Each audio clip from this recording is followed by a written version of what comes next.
Praise the Lord. సర్వలోకమునకు రాజై ఉన్న యేసుక్రీస్తు ప్రభుల వారి పరిశుద్ధ నామమునకు సకల ఘనత మహిమ ప్రభావములు యుగయుగములు కలుగునుగాక. ఆయన మిమ్మును ఏలునుగాక. ఈ దినపు యేసయ్య జీవపు మాట. యెషయా ప్రవచన గ్రంథం 43వ అధ్యాయం 15వ వాక్యం. ఇశ్రాయేలు సృష్టికర్తయగు నేనే మీకు రాజును. యేసయ్య వలన చీకటిలో నుండి ఆశ్చర్యకరమైన వెలుగులోనికి పిలువబడి యేసయ్య గుణాతిశయములను ప్రచురము చేయు నిమిత్తము ఏర్పరచబడిన వంశముగా, రాజులైన యాజక సమూహముగా, పరిశుద్ధ జనముగా, దేవుని సొత్తైన ప్రజలుగా ఈ ఆత్మీయ యాత్రలో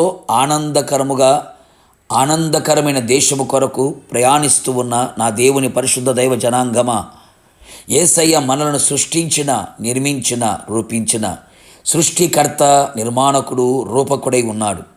ఆయనే మన రాజుగా ఉన్నాడు. యేసయ్య రాజులకు రాజు, ప్రభువులకు ప్రభువై ఉన్నాడు. ఆయన నిరంతరము రాజై ఉన్నాడు. సర్వయుగములలో సర్వలోకమునకు సకల జనులకు ఆయనే రాజై ఉన్నాడు.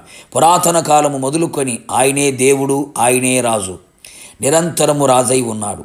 ఆయన మహిమగల రాజు, ఘనమైన మహారాజు, యూదులకు రాజు, ఇశ్రాయేలు రాజు, యాకోబు రాజు, నీతిపరుడు, రక్షణ గలవాడు, దీనుడైన రాజు. ఇట్టి రాజు లేడు, ఉండడు. ఆయన ఒక్కడే. యేసయ్య మహిమ ప్రభావములు ఆయనకు యుగయుగములు కలుగునుగాక. ఆయన రాజ్యము అంతము లేనిదై ఉన్నది. ఆయన రాజ్యము లోక సంబంధమైనది కానే కాదు. ఎందరో రాజులు, చక్రవర్తులు పుట్టారు, రాజ్యాలు స్థాపించారు, వెలిగారు, చివరికి మట్టిలో కలిశారు. రాజులు లేరు, రాజ్యాలు లేవు. మరికొందరు పుట్టగతులు లేకుండా పోయారు. చెప్పుకోవడానికి చరిత్ర ఒకటే మిగిలినది. మన రాజు అట్టివాడు కాదు, మరణమును గెలిచి తిరిగి లేచినవాడు. ఆయన స్థాపించిన ప్రేమ సామ్రాజ్యం నేటి వరకు నిలిచి ఉన్నది, నిలిచి ఉండును. మనమే ఆయన ప్రేమ సామ్రాజ్యము. దేవునికి స్తోత్రము. నిజమే కదా. ఆయన మన రాజు, మనలని ఏలుబడి చేయువాడై ఉన్నాడు. ఆయన సమాధానపు రాజు, మహిమగల రాజు, నీతిపరుడైన రాజు, దీనుడైన రాజు, రక్షకుడైన రాజు. అందుకే ఆయన మనకు సమాధానమును, మహిమను, నీతిని, దీనత్వాన్ని, రక్షణని ఆయన మనకు దయచేసి ఉన్నాడు. ఆయన పరిశుద్ధుడైన రాజు. మనల్ని పరిశుద్ధముగా ఉండుటకు మనల్ని ఏలుచున్నాడు. మన రాజు మన ముందు నడిచేవాడై ఉన్నాడు. మన ఎదుట ఉన్న ప్రాకారము లాంటిని సమస్యలని, శోధనలని, రోగములను, వ్యాధి బాధలను, కష్టాలను, కన్నీలని, శ్రమలను, శోధనలను, ఆర్థిక ఇబ్బందులు, అది ఏదైనా, ఎలాంటి ఎత్తైన ప్రాకారమైన, బలమైన ప్రాకారమైన, మన రాజు మన ముందు నడిచి వాటిని పడగొట్టును. మన రాజు మన యొద్దకు వచ్చి ప్రతి స్థలములలో నిన్ను ఆశీర్వదించును, ప్రతి స్థలములలో నీకు జయమును అనుగ్రహించును, ప్రతి స్థలములలో విజయోత్సవములతో నిన్ను ఊరేగింప చేయును, ప్రతి స్థలములలో ఆయన నిన్ను కాపాడును. నీవు ఆశీర్వాదకరముగా ఉందువు. పరలోక, ఆత్మీయ, శారీరక, భౌతిక ఆశీర్వాదములు నీకు సమృద్ధిగా దయచేయును.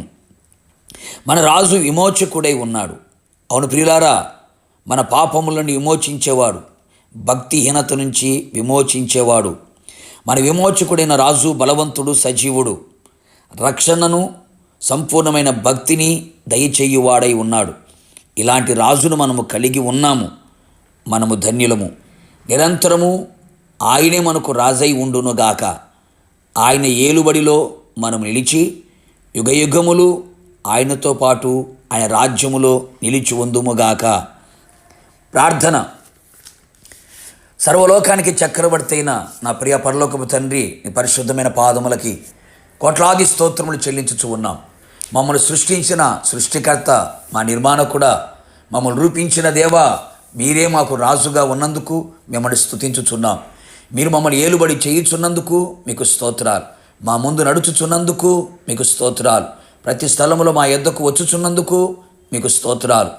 మమ్మల్ని పవిత్రపరచుచు ఉన్నందుకు మీకు స్తోత్రములు. అవును తండ్రి, మీరే మా ముందుగా వెళ్ళి మెట్టగా ఉన్న ప్రతి స్థలమును సరాలము చేయమని కోరుతున్నాం. ప్రతి విషయంలో మీరు మాకు రాజుగా ఉండి మమ్మల్ని ఏలుబడి చేసి నీ నిత్య రాజ్యంలో చేర్చేంత వరకు సన్నితోడుగా ఉంచమని యేసు నామములో అడిగి పొందుకున్నాము తండ్రి. ఆమెన్. నిశ్చయముగా మీకును మీ కుటుంబ సభ్యులందరికీ ఆయనే రాజై ఉండునుగాక. God bless you.